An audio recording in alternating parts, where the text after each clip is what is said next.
এবার আল্লাহ রাসূল মুস্কি হাসছেন আর বলছেন, রাবিয়া কে তোমাকে এটা ভাবালো জান্নাতের কথা?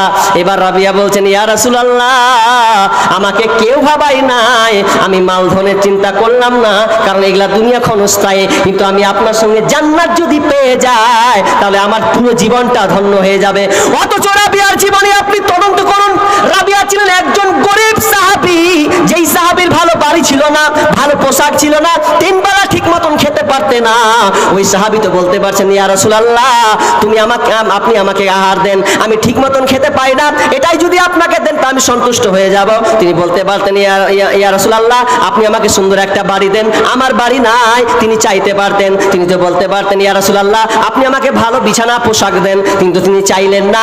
চাইলেন তো কি চাইলেন, এত অভাবী হওয়ার পরেও তিনি আল্লাহ রাসূল বলছেন, ইয়া রাসূলুল্লাহ আমি আপনার সঙ্গে জান্নাতে থাকতে চাই, তোমার মতন দয়ার নবী আর পাবো না, তোমার মতন প্রিয় রাসূল আর পাবো না, দেখা দিও ও গো নবী চুপে যাইও না, তোমার মতন দয়ার নবী আর পাবো না, তোমার মতন প্রিয় রাসূল আর পাবো না, তুমি যে আল্লাহর ভালোবাসা তোমার জন্য করি গো আশা, তুমি যে আল্লাহর ভালোবাসা তোমার জন্য করি গো আশা, তুমি বিনে সাফাত হবে না, তোমার মতন দয়ার নবী আর পাবো না, তোমার মতন প্রিয় রাসূল আর পাবো না, আমরা যে জগৎবাসী ছিলাম আমরা বনবাসী, তোমাকে পাইয়া রাসূল পেয়েছি সান্ত্বনা, তোমার মতন দয়ার নবী আর পাবো না, তোমার মতন প্রিয় রাসূল আর পাবো না, তোমার মতন প্রিয় নবী আর পাবো না, তোমার মতন প্রিয় রাসূল আর পাবো না। তাহলে আমাদের কাছে কি চাইতে হবে? হেদায়াত। হেদায়েত ব্যাপারে আরো লম্বা আলোচনা আছে, বিশ্বনবী পর্যন্ত হেদায়েত দিতে পারে না, যদি দিতেই পারতেন তার চাচা আবু তালেবকে দিতে পারতেন, তিনাকেও পারে নাই। ইন্নাকা লা তাহদি মান আহবাবতা ওয়ালাকিন্নাল্লাহা ইয়াহদি মান ইয়াশা ওয়া হুয়া আলামু বিল মুহতাদিন। তো আল্লাহ তাআলা বলছেন, হে নবী তুমি যাকে ভালোবাসো তাকে হেদায়েত দিতে পারো না, তুমি হেদায়েত তোমার ইচ্ছা তাকে হেদায়েত দিতে পারো না, বরং আমি যাকে হেদায়েত দিব সেই হেদায়েত পাবে, আমি যদি হেদায়েত না দিই তাহলে হেদায়েত সে পাবে না। যদি হেদায়েত দিতে পারতো তো ভাই লিখেছেন কাগজে না এমনি চালিয়ে দিয়েছেন? দান না আসেনি না, একটা এসেছে আসে নাই। দেখেন তবে আমার একটা অনুরোধ থাকবে, দেখেন দান নিব ফাঁকে তাহলে আলোচনা করব, এখনো আমার কাছে এই কটা অবধি চলবে, আমার কটা অবধি চলবে, আমার মোটামুটি 10টা 10 কম 10টা, তার মানে 20 মিনিট 20 মিনিট আছি আমি, আর 20 মিনিটে 2টা আমার যেটা ভাইরাল গজল সেটা শোনাবো, আজ পালিয়ে যান তাহলে আমি শোনাবো না, সোজা হিসাব। যদি থাকেন তাহলে আমি শেষ মুহূর্ত শোনাবো ইনশাআল্লাহ। যারা অনেকেই বসার জন্য শোনার জন্য বসে আছেন আমি বুঝতে পারছি, তো শোনাবো, কিন্তু মেল টার্গেট মেন। এই যে মাদ্রাসার জন্য তো আজকে আপনি আলোচনা শুনতে পাচ্ছেন, তাই না? মাদ্রাসা আছে বলে তো এই আলোচনা আপনি শুনতে পেলেন, মাদ্রাসা আছে বলে তো বক্তা, আমি তো আর স্কুল থেকে তৈরি হয়নি, মাদ্রাসা থেকেই তৈরি হয়েছে, কি বলেন? বলে আপনাকে বিদায় শোনাতে পাচ্ছি।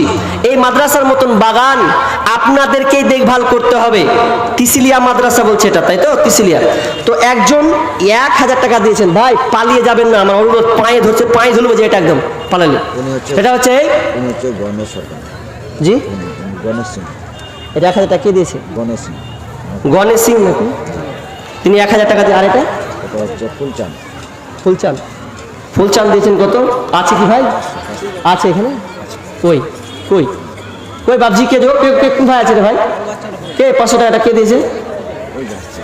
কই আসেন তো, কি দয়া করে দিকে ভাই, কই?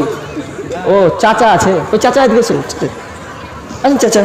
আর 1000 টাকা দিয়েছে না, ও চাচা 500 টাকা দিলেন মসজিদের জন্য। ছেলেরাকে দিয়ে ভিতরে চাচা 1000 টাকা জোড়া হওয়া যাবে না? 1000 টাকা জোড়া, এক জোড়া তাহলে ভালো হতো। তাহলে আমাকে সাহায্য করলেন আপনি মসজিদ, বাকি রেখে দিচ্ছি, বাকি 500 টাকা বাকি রেখে দিচ্ছি। আপনি 1 মাস পর দিবেন, 2 মাস পর আপনার দিতে মসজিদ, কি বলেন চাচা? আরে পরে দিবেন, ওরা দিয়ে না দরকার হলে কিছু কিনেন তো থাক না। জি 100 টাকা থাকে। 400 টাকা দিলেন? হ্যাঁ 900 হলো আর 100 দেবো। ও আচ্ছা আচ্ছা আচ্ছা, দেখেন নামটা লিখলেন, 100 টাকা 1000 টাকা দিলেন, এখানে 100 টাকা দিয়েছেন। দেখেন কোন আল্লাহর বান্দা আছেন, কোন আল্লাহর বান্দা আছেন যে মায়ের জন্য দিবেন, আব্বার জন্য দিবেন, আব্বা চলে গেছে নাই, সন্তান অসুস্থ হয়ে আছে, আছেন কোন আল্লাহর বান্দা দিবেন? 5 টাকা বেনামি 500 টাকা, মানে সব থেকে ধরলিলা তুমি? এখানে বাড়ি না, কোথায় বাড়ি? বাপ এখানকার নয়? আচ্ছা তাহলে টাইট থাক, যদি এখানকার থাকে তো হয়। বলেন চটচট করে, দেখেন উঠবেন না আগে বলছি। আর মূল্যবান আর একটা বক্তা আছে, একদম নতুন নয়, পুরাতন একদম, মার্কেট গোটা পশ্চিমবাংলায় তিনি চলছেন। তো তিনি আছেন, আমার উঠার পরেই তিনি চলে আসবেন। তো উঠবেন না, আল্লাহর রাস্তায় খুব মাশাআল্লাহ সবাই বসে আছেন, তবে উঠবেন না। দেখেন যদি দান না দিতে পারেন আমার আফসোস নেই যে দান দিয়ে রে ভাই দে না, দান যদি দিতে নাও পারেন অন্তত আপনি দোয়া দিবেন যে আল্লাহ আমি পারি না কিন্তু আমার ভাইটা পারে, তো ওকে আল্লাহ তুমি দান দেওয়ার তৌফিক দান করো, এই জিনিসটা আপনি করবেন। খবরদার আছেন, আমি 10 জন 1000 টাকা করে নেব আর 20 জন 500 টাকা করে নেব। 10 জন 1000 টাকা করে নেব। কোন আল্লাহর বান্দা আছেন, মা নেই চলে গেছে, ওই মা আপনার জন্য অপেক্ষায় আছে যে আমার সন্তান আমাকে কখন দিবে, আমি বিপদে আছি, বিপদ থেকে উদ্ধার করবে। দেখেন কোন আল্লাহর বান্দা আছেন, 10 জন বলেন 1000 টাকা করে দেবো, 1000 টাকা।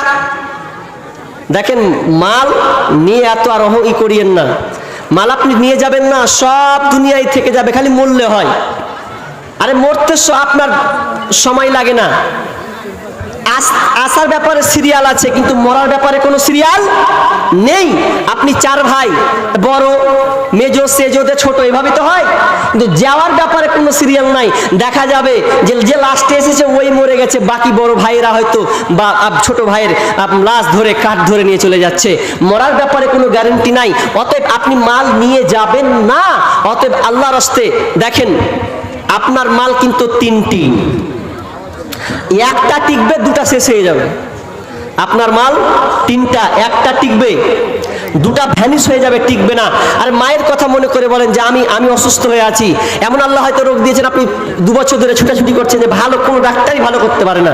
তো আমি ওই বিশ্বাসে, আল্লাহ তিনি হচ্ছেন একজন ডাক্তারের ডাক্তার, এর উপর আর কোনো ডাক্তার নাই, ওই বিশ্বাস করে, ওই নিয়াত করে যে আমি 2 বছর ধরে ছুটলাম, আমার কোনো ভালো হলো না। মেয়েদের ওটা বলতাম, যাক আমার স্মরণে আছে, তার আগেই মেয়েদের পক্ষ থেকে 2টা আংটি এসেছে মাশাআল্লাহ। কিছুদিন থেকে কিন্তু আংটি খুব